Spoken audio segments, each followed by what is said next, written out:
नमस्कार, मैं डॉक्टर अमिता अरोरा आज आपके साथ हूँ आपको बताने के लिए कि क्यों आजकल हमें एलर्जीज इतना ज़्यादा तंग करती हैं और क्या वजह है कि हम लोग एलर्जी से इतना ज़्यादा परेशान हैं कि हम लोग कहीं ना कहीं कोई ना कोई एलर्जी टेस्ट करवाते रहते हैं या ये जानने की कोशिश करते हैं कि हमें किस चीज़ से क्या एलर्जी हो रही है। तो आइए जानते हैं कि हम किस किस चीज से बच सकते हैं, क्या हम ऐसा प्रिकॉशंस ले सकते हैं कि जिससे हमें एलर्जीज ट्रिगर ना करें। पहले तो हमें ये समझना जानना बहुत जरूरी है कि एलर्जी सबसे ज्यादा ट्रिगर किसको करती है। जिन लोगों का इम्यून लेवल इम्यूनिटी कम होने लग जाती है या किसी भी एक लॉन्ग टर्म की बीमारी से उनको कोई तकलीफ होने लग जाती है, तो उससे हमारा इम्यून सिस्टम यानी जो हमारी शारीरिक शक्ति है अपने आप डिजीजेस से फाइट करने की, वो कहीं ना कहीं कम होने लग जाती है। तो हम लोग ऐसा क्या कर सकते हैं कि जिसकी वजह से ये इम्यूनिटी लेवल डाउन ना हो। क्या सिर्फ हर्बल टी लेना, क्या किसी तरीके के काढ़े पीना या फिर मेडिकेशंस पे ही डिपेंड रहना, यही हम लोग कर सकते हैं और उसके अलावा कोई उपाय नहीं है इम्यूनिटी को ठीक करने के लिए। फ्रेंड्स, आपको ये जानना बहुत जरूरी है कि एलर्जी किसी भी तरीके की हो सकती है और हर एक का शरीर का विकास जो है एक डिफरेंट तरीके से हुआ है। आपको जिस चीज से एलर्जी है हो सकता है मुझे ना हो, और हमारे किसी सिबलिंग को, हमारे पेरेंट्स को अगर किसी चीज से एलर्जी है तो हो सकता है कि हमें उससे ना हो, क्योंकि हम लोगों की शारीरिक संरचना बिल्कुल डिफरेंट होती है। जब हम बॉर्न होने वाले होते हैं तभी हमें एक इम्यूनिटी जो है हमारी मदर के थ्रू ही मिलती है, जब हम ग्रो कर रहे होते हैं उनके वूम में। तो ये जो इम्यूनिटी होती है ये इनबिल्ड इम्यूनिटी होती है। अगर किसी तरीके से मदर का विकास ठीक से नहीं होता, मदर के अंदर पल रहे बच्चे का विकास ठीक से नहीं होता, तो उस कारण भी हमारी जो इम्यूनिटी है बाय बर्थ ही लो रह सकती है। आपने बहुत बार सुना होगा कि बच्चा पैदा हुआ और उसको जॉन्डिस हो गया, न्यूबॉर्न बेबी को कोई ना कोई प्रॉब्लम हो गई, निमोनिया हो गया या फिर कोई ऐसी प्रॉब्लम आ गई जिसकी वजह से डॉक्टर ने उसको सर्जरी के लिए बोल दिया। तो क्यों होती है ये सब प्रॉब्लम? ये इसी वजह से होती है क्योंकि जब अगर मदर का खान पान ठीक नहीं होगा प्रेगनेंसी के टाइम पे, या किसी तरीके का इमोशनल स्ट्रेस या मेंटल स्ट्रेस रहेगा, तो बच्चे की इम्यूनिटी जरूर डाउन हो जाती है और आने वाले उसके जो ईयर्स होते हैं उसमें एलर्जीज उसको ज्यादा ट्रिगर कर सकती हैं। तो सबसे पहला कारण ही जो है एलर्जीज का वो है लो इम्यूनिटी लेवल का होना। अब एलर्जेंस क्या होते हैं? एलर्जेंस जो होते हैं वो चीजें होती हैं जो हमारी बॉडी एक्सेप्ट नहीं करती। एलर्जन कुछ भी हो सकता है, एयर में हो सकता है, वाटर में हो सकता है, हमारे खाने पीने में हो सकता है, ऐसी कोई चीज भी हो सकती है जो हमने स्मेल करी और वो हमें सूट नहीं कर रही, तो वो एलर्जन कहलाती है। तो ये एलर्जन आपके लिए डिफरेंट हो सकता है, ये एलर्जन मेरी बॉडी के लिए डिफरेंट हो सकता है।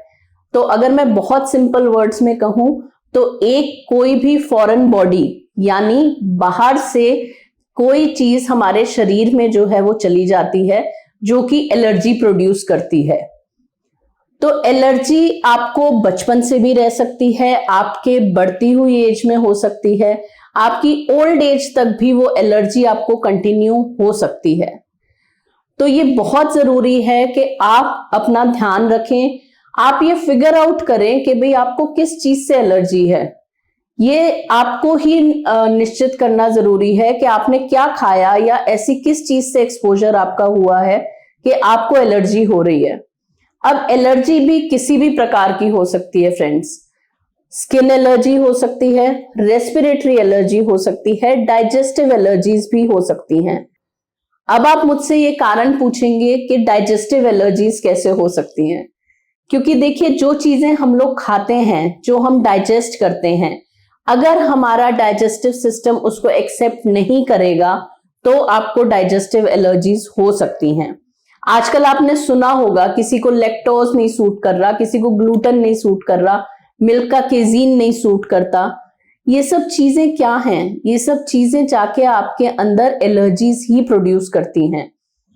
मैं ऑलमोस्ट 20 साल से एलर्जीज का ट्रीटमेंट कर रही हूं और रोज मेरे पास कोई ना कोई पेशेंट एक नई एलर्जी के साथ जरूर आता है।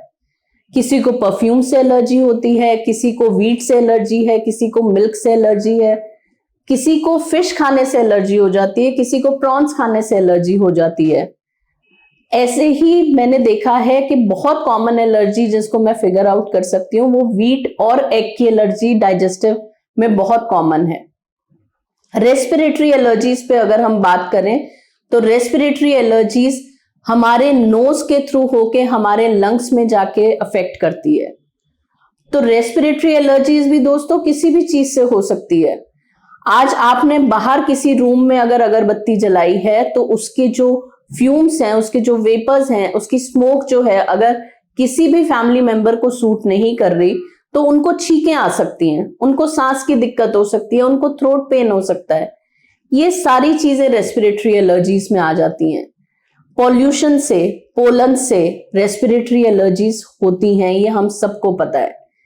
कोई भी चीज हम ऐसी खा लें जो कि हमारे सिस्टम को सूट नहीं कर रही, जैसे कि कोल्ड ड्रिंक्स, पिकल्स, खट्टी चीजें, लेमनेड्स, ऐसी बहुत सारी चीजों की लिस्ट है कि जो हम अगर डेली बेसिस पे कंज्यूम करते हैं तो उससे भी हमें सांस की तकलीफें, जुकाम, खांसी, टॉन्सिल्स होना, एडिनॉइड्स में भी शिकायत होना।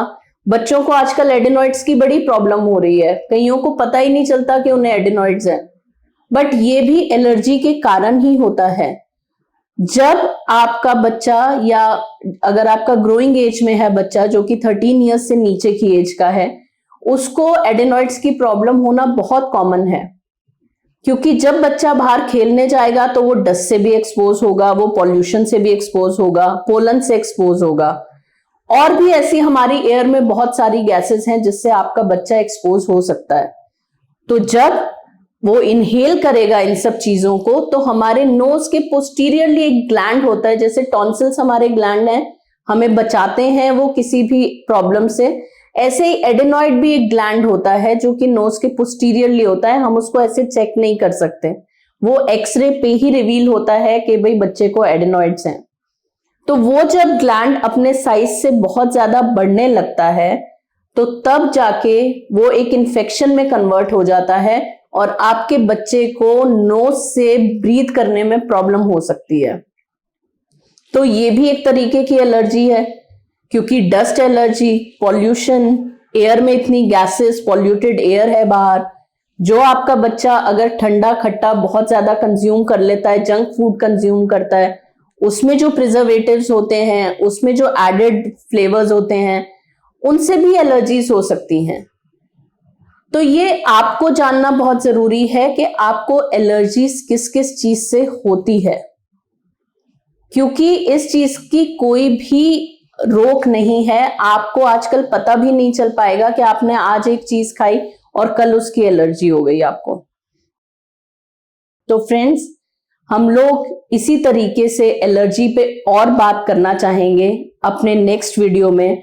आप लोग मेरे साथ बने रहिए आगे एस होम्योपैथी के इस चैनल पे, ताकि मैं आप लोगों को एलर्जीज के बारे में, होम्योपैथिक ट्रीटमेंट कैसे किया जा सकता है एलर्जीज का, उसके बारे में मैं आपको और गाइड कर सकूं, आपको बता सकूं कि आप लोग एलर्जीज से कैसे बच सकते हैं। Thank you so much for watching this video. And अगर आपको लगता है कि आपके किसी भी फैमिली मेंबर को एलर्जीज हैं और ये छोटा सा वीडियो मेरा आपकी हेल्प कर सकता है, उनकी हेल्प कर सकता है, तो जरूर शेयर करें, कमेंट करें, सब्सक्राइब करें। Thank you so much for watching.